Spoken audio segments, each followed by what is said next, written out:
Hello all, welcome to simple maths magic Tamil. இங்கே ஒரு கொஷினை சால்வ் பண்ண சொல்லியிருக்காங்க. ஃபர்ஸ்ட் போர்ட் மாஸ் ரூல் பிரகாரம் நம்ம வந்து டிவிஷன் தான் சால்வ் பண்ணோம். இங்கே மல்டிப்ளை டிவிஷன் ரெண்டு கொடுத்துருக்காங்க. ஃபஸ்ட்டு டிவிஷன் தான் சால்வ் பண்ணோம். அப்போ 14 × 627 ரூட் ஆஃப் 1089ஓட வேல்யூ வந்து 33. அப்போ divided by 33 equal to question mark பதிலாக நம்ம x³ வச்சுக்கலாம் ப்ளஸ் 141. இப்போ 627 வந்து நம்ம 33 கேன்சல் பண்ணோன்னா 19 வரும். அப்போ 14 × 19 வந்து 266 ஈக்குவல் டு x³ ப்ளஸ் 141.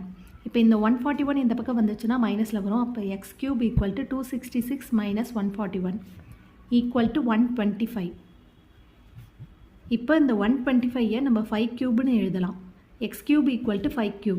அப்போ x ஈக்குவல் டு 5 தான் இதோட ஃபைனல் ஆன்சர். இந்த வீடியோ உங்களுக்கு பிடிச்சிருந்தா லைக் பண்ணுங்கள், ஷேர் பண்ணுங்கள், மறக்காமல் சப்ஸ்கிரைப் பண்ணுங்கள். Thank you so much.